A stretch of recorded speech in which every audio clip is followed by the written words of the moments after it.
But again, you're touching on something very important about what do we know about efficiency or just say recruiting more. NAFDAC says they want more workers. Everybody's saying, almost every agency says we need to recruit more. So the issue is this.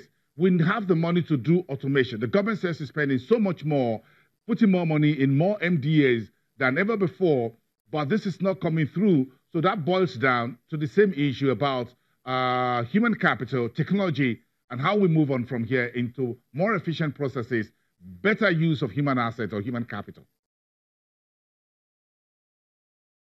So if you ask me in that regard, let me describe something that happened in 2014, 2015 in Nigeria.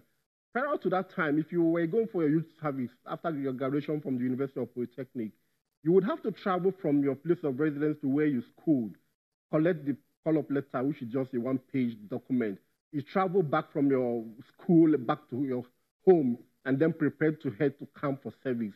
Now, I worked with a group that approached NYSC and Ministry of Youth to say, look, this thing can be changed. I shouldn't have to travel from where my home to my school to pick a one-page letter, come back home and proceed to camp. When they ultimately agreed and they did a PPP to automate the process, what does it cost to get your call-up letter now? Less than 3,500 naira. You don't have to move. You can do it from your home if you have internet services at your home.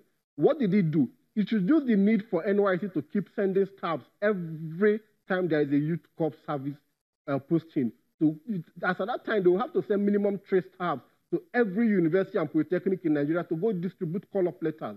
But you can imagine the shift that automation did in that regard. So when I say automation and looking at efficiency in civil service, it's something we need to honestly look at as a country. We can't continue to employ people who go to ministries, department, agencies, and do not have any deliverables. They don't even have resumption and closing hours. There's nothing they are being judged on. At no point can we say what they're contributing to the workforce, to civil service in Nigeria. We are not even sure of the number we have in Nigeria. Sometimes you see persons who are civil servants and they go to office when they feel like going. So we need to address this issue of automating the processes, reducing emphasis on employing more persons. Now, that does not need to hire more people. What they need to do is to itemize their deliverables and find better ways to achieve those deliverables. If we want to keep hiring more persons, the risk also is this.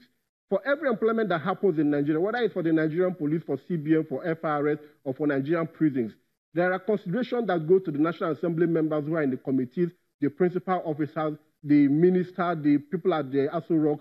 Different persons put so much pressure on the recruiting agency, and you end up employing persons who, in the first place, didn't even want to work in such MGAs. So they go there like a stopgap, hoping, staying until they get a better job. So they are not coming to contribute anything to the MDA, and they are not contributing anything to Nigeria. And these are people who will tell you they want minimum wage increase in another 3 or 4 years' time. Celestine, let's hang in there on the minimum wage. This conversation will take weeks and months to resolve, at least sometime into next year, unless something unusual happens. What about would you touch earlier about the soft investment program, what you call the social investment programs on one side? The government talked about several trillions spent in infrastructure, which of course part of this is the messy Lagos port and rail infrastructure. Then you also talk about the ERGP. What exactly are people looking for in doing business and making sure that we reflate this economy? Okay, as regards what people need, and I'll speak more for small businesses in Nigeria. While finance is needed, there's another thing that is critical, which we often mix when we discuss the issues surrounding what businesses need. There's nothing wrong with trader money. My challenge with trader money would be the delivery approach we have used in doing the trader money. And I'll give you an instance. The MSME clinic will be running from early 2017, thereabout to date. When we were to do for the FCT in Abuja here, the administration in FCT claimed they spent 104 million to hold the MSME clinic, a 2-day event. Now, my concern now is what is the real cost of MSME clinic, for instance? And also, what is the real cost of delivering the trader money we are presently running? So if the VP is going to travel to Bayelsa State, for instance, to deliver the trader money to the market people, I don't have issues with that.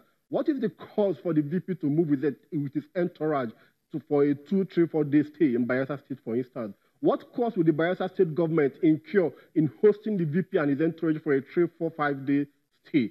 If we put all of these costs together, it might then end up being equal, or if not more than the money we are spending in providing this trade and money intervention. And one other thing is lacking also. By the time the state government maybe votes 300 million to host the VP as it comes into the state, when the VP would have left, they will have the issue of we have lean resources. What do we do? IGR, we want to increase our IGR. And how do we increase IGR in Nigeria? Is to tax people who are coming out on the street to trade, people who have businesses to trade on. We go back to these same persons who have benefited from trade and money, and we take much more than, if not much more than what they have gotten back. Looking also that electricity has not improved as much as it needs to improve. So businesses in Nigeria need a conducive ecosystem to thrive in. And for us to do that, we need to get back to the drawing board and say, what are the challenges we have? And how can we address these challenges? Access to finance is one, but the delivery approach for it is what I find not okay with. We can't be spending so much money to deliver something that can be delivered using other means. That is my concern around that. Then on the general look of it, business in Nigeria are still having tough times. Electricity is not improving. Energy cost is going high. Cost of receiving and transporting goods is on the steady increase. Several things are not going right.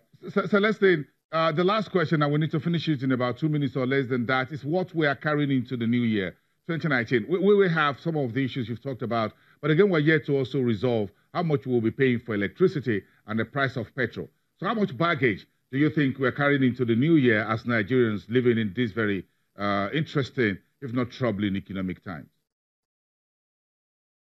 And also, so if you ask me that, I did some little snooping around what we are paying as subsidy on the recovery. And for 2017, for 10 months, between January and October, thereabout, we spent over 112 billion or thereabout on subsidy.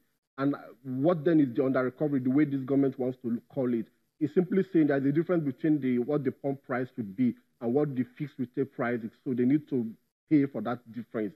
And the question now is, for how long can we continue to pay for that differential? At what is it costing us? What is the opportunity cost of paying for that differential? So, for instance, ASU has an agreement with government that it has to fund education for a 6-year, I think 4 or 6-year period for 1.2 billion, broken down to 200 billion every year.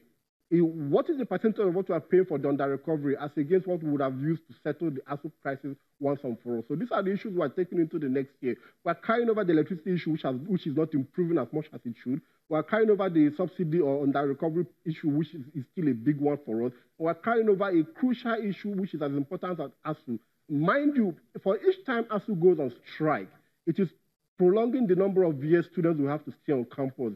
It is distorting the academic system, the calendar in the universities, and it's also contributing to the decay, because by the time I go home and spend 2, 3, 4 weeks out of campus, and when I return back to campus, the zeal to continue studying will not be as much as it was. Celestine, I didn't have that strike that took me out of Celestine, thank you very much for weighing in on some of these very interesting economic and financial times we live in. The lead partner at CDI. Thank you very much, live from Abuja Studios. Do enjoy your weekend. We have a lot more to discuss around this corridor. When we come back, you're watching Business Morning